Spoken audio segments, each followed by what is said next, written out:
पुण्यातील Kalyani Nagar Porsche car अपघात प्रकरणी अल्पवयीन मुलावर 31 जानेवारीला होणार सुनावणी। अल्पवयीन मुलाला सज्ञान घोषित करण्याच्या अर्जावर सुनावणी होणार।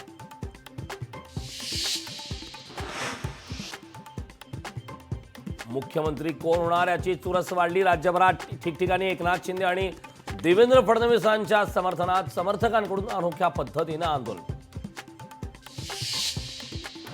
देवेंद्र फडणवीसांचा मुख्यमंत्रीपदाचा मार्ग मोकळा। मुख्यमंत्रीपदासाठी फडणवीसांची निवड होण्याचे संकेत।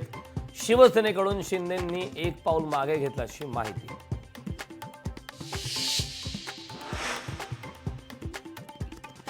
काँग्रेस पक्षाच्या नवनिर्वाचित आमदारांची आज बैठक। रमेश चेन्नीथला आणि नाना पटोलेंच्या अध्यक्षतेखाली दुपारी 1 वाजता बैठकीचं आयोजन।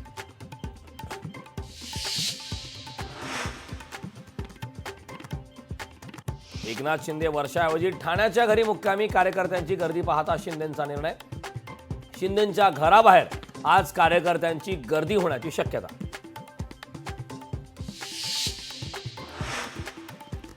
मुख्यमंत्रीपदाचा सस्पेन्स कायम। महाराष्ट्राचा नवीन मुख्यमंत्री कोण होणार यावरती आज शिक्कामोर्तब होण्याची शक्यता।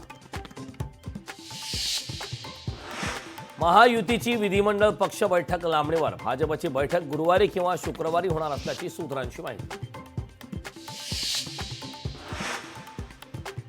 दिग्दर्शक अभिनेते नागराज मंजुळेंना महात्मा फुले समता पुरस्कार जाहीर। 28 नोव्हेंबरला पुण्यात पुरस्कार सोहळा पार पडणार। समता भूमी फुलेवाडा येथे पुरस्कार प्रदान सोहळा।